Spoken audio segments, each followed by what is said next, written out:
Welcome back to Friar Talk, everybody. Today, we're going to be talking about Blake Snell and his amazing second half to the season. It was recently posted by Fangraphs that Blake Snell, since the All-Star break, is second in the MLB in terms of pitchers in WAR with 2.5, or I guess he's technically tied for second in WAR. But once again, Blake Snell has kind of had a really slow start to the season, and then he's turned up the notch and he has been dominant in the second half. So this was a guy that we talked about quite a bit. He had been rumored to be in some trade discussions because of the salary that he brings. But all of a sudden, we're looking at Blake Snell, and he's a guy that's probably going to be your number two going into the postseason, which is something that the Padres really need because of Clevenger kind of falling off and Mania falling off, where you don't really have much faith in those two guys.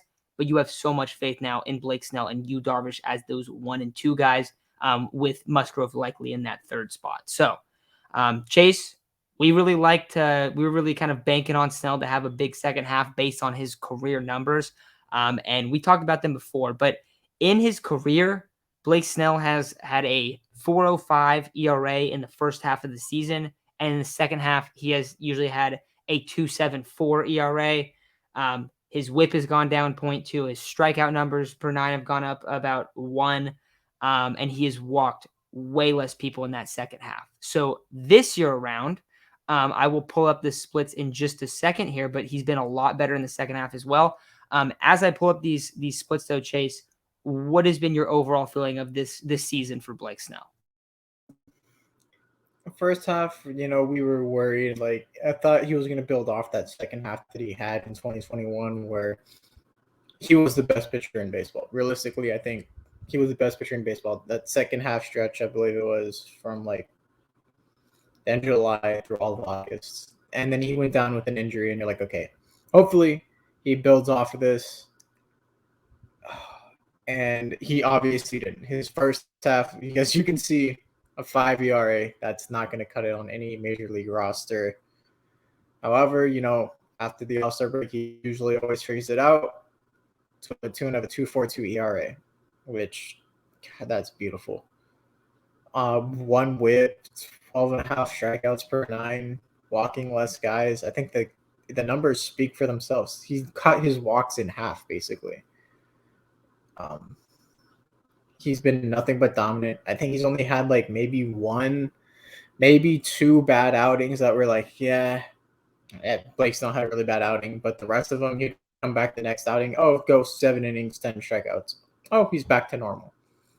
He's been such an important role in this pitching staff that him and Darvish, when the rest of the pitchers were down, it felt like they were always going to be an automatic win. And that was really important when the bats weren't there. Any game after we lost to the Dodgers was unbearable to watch the Padres. At least Darvish and Snell gave us a chance to win when Musgrove was in his slump. Clev is starting to fall off a lot. Mania hasn't been himself. And you know what? They're the only guys that give the bullpen a chance to rest, really. Because Clev, realistically, has only gone 4 or 5 innings. Snell is routinely going 6 going into the 7th. Darvish usually routinely goes 6, possibly going 8. Musgrove usually gets a good 6 innings, but when you get to pitch your high-end guys in the most important innings, you're going to win those games. When you have to throw 4 or 5 relief pitchers out there, that's more likely when you're going to lose because you're relying on 4 or 5 different guys to have their best stuff every single night. He's been a strikeout machine. He's been everything we've ever needed in a big game, and hopefully in this upcoming Dodgers series tomorrow, or I guess it would be today for all the listeners, I hope he does well. I mean, you have a very rough matchup against Tyler Anderson. He has a 2.52 ERA. Snell has a 2.42 ERA in the second half of the season, so it's going to be a very similar pitching duel. However, the Padres do hit lefties. You do have Machado, you have Kim, you have Myers. Those guys mash against lefties. I'm pretty sure Kim's going to be leading off tomorrow. And having the presence of Blake Snell on the mound is always great. I feel like the team gets very energized when he's on the mound. When we get to the playoffs, it's going to be very important having him and Darvish in there with playoff experience. with both World Series experience. I mean, we saw what Blake Snell did to the Dodgers in 2020.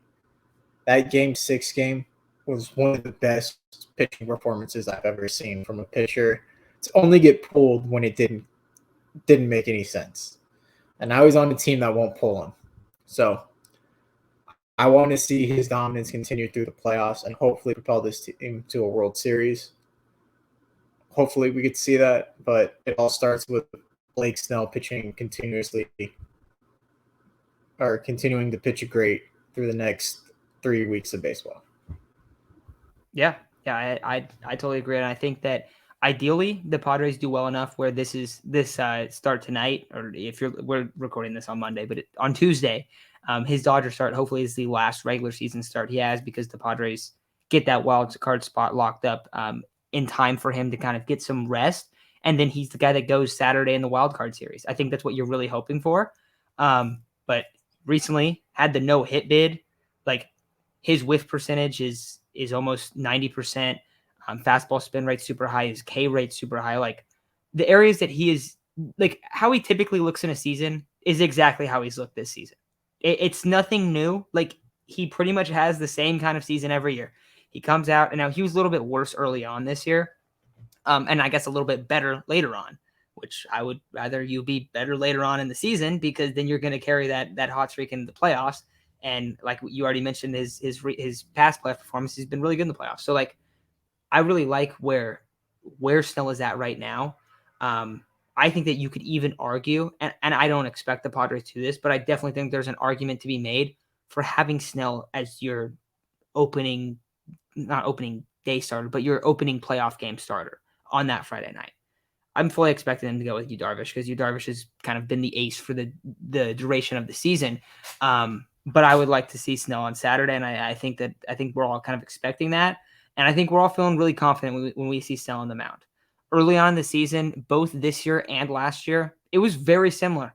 And guess what? Next year it's probably going to be the same thing, where he's going to come out, not going to be able to find the zone. He's going to be walking a lot of guys, going deep in the counts, being at like 90 pitches in the fifth inning. But when he's on, it looks like nobody can make contact against him. So I'm really hoping that we see this and kind of ride his hot streak and ride his arm throughout the rest of the playoffs. But he's put up a typical Blake Snell year. I'm really happy that he's not traded. I don't think it would have made any sense to trade him. And if we look back on it, if the Padres would have traded Blake Snell at the deadline, oh my, because we would have saw him do this in another uniform. It would have looked really bad.